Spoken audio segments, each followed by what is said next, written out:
नमस्कार। आज हम बात कर रहे हैं मंगलुरु में हुए एक बड़े वीजा फ्रॉड की, जिसका हाल ही में पर्दाफाश हुआ है।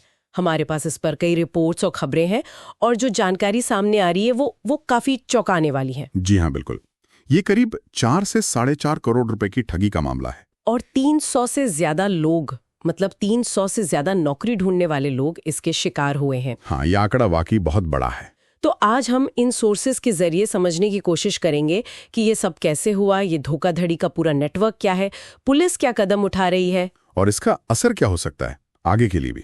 तो चलिए शुरू करते हैं। ये मामला जुड़ा है एक कंपनी से जिसका नाम है Higher Glow Elegant Overseas International Private Limited. हाँ, इनका ऑफिस था मंगलुरु के बेंडुरवेल इलाके में। और इन पर आरोप है कि ये विदेश में नौकरी और वीजा दिलाने के झूठे वादे करके लोगों को ठग रहे थे। जी। मंगलुरु सिटी पुलिस की क्राइम ब्रांच ने इस मामले में एक्शन लिया है और 3 मुख्य आरोपियों को गिरफ्तार भी किया गया है। हाँ, इसमें एक नाम है मसीउल्लाह अतीउल्लाह खान, जो मुंबई से हैं। दूसरा नाम है दिलशाद अब्दुल सत्तार खान, नवी मुंबई से। और तीसरा साहूकारी किशोर कुमार, जिन्हें अनिल पटेल के नाम से भी जाना जाता है। ये ठाणे से हैं। तो इन पर आरोप है कि इन्होंने लोगों से अच्छी खासी रकम ली। जी, नौकरी का झांसा देकर। लेकिन न तो वीजा मिला न नौकरी। और यहाँ एक बहुत ही अहम डेवलपमेंट है इस केस में। क्या?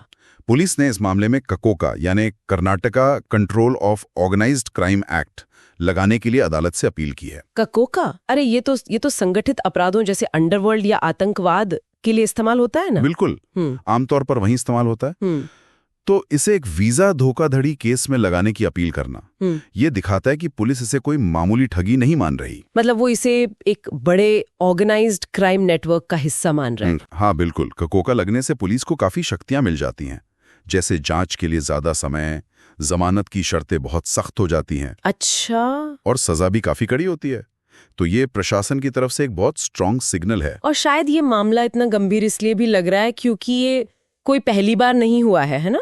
शायद इनमें से कोई पहले भी पकड़ा गया था। हाँ, ये बात भी सामने आई है। जो मसीउल्लाह अतीउल्लाह खान है, उसे इसी साल मई में एक और धोखाधड़ी के मामले में पकड़ा गया था। वो मामला भी करीब 1.8 करोड़ रुपए की ठगी का था। अच्छा खासा अमाउंट है वो भी। जी।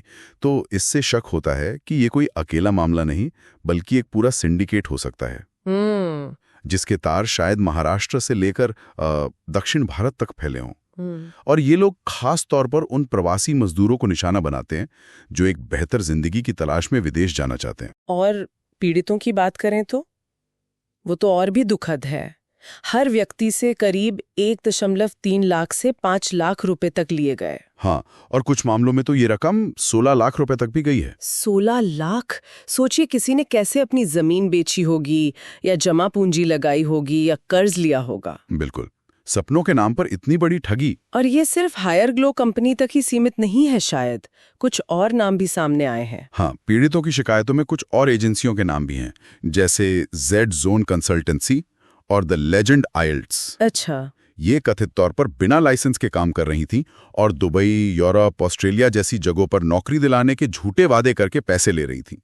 तो एक पूरा जाल सा बिछा हुआ लगता है। तो कानूनी कार्रवाई की बात करें तो इन लोगों के खिलाफ एफआईआर दर्ज हो चुकी हैं। जी हाँ, मंगलुरु नॉर्थ और नवी मुंबई पुलिस स्टेशनों में भारतीय न्याय संहिता यानी बीएनएस की धाराओं के तहत कई एफआईआर दर्ज की गई हैं।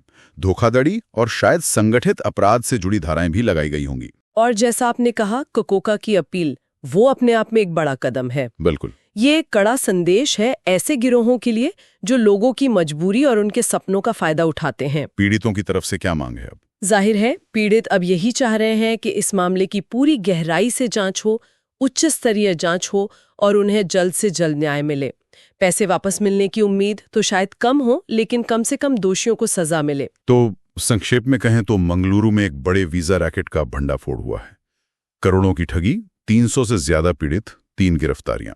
और सबसे अहम, पुलिस का ककोका जैसे सख्त कानून का इस्तेमाल करने पर विचार करना, जो इस अपराध की संगठित प्रकृति को दिखाता है। ये वाकई एक गंभीर मामला है। जी।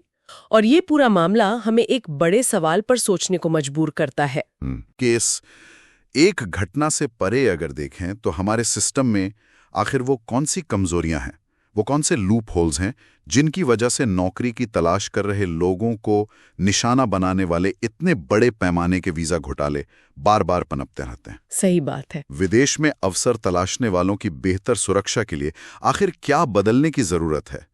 ये सवाल है जिस पर शायद और गहराई से सोचने की जरूरत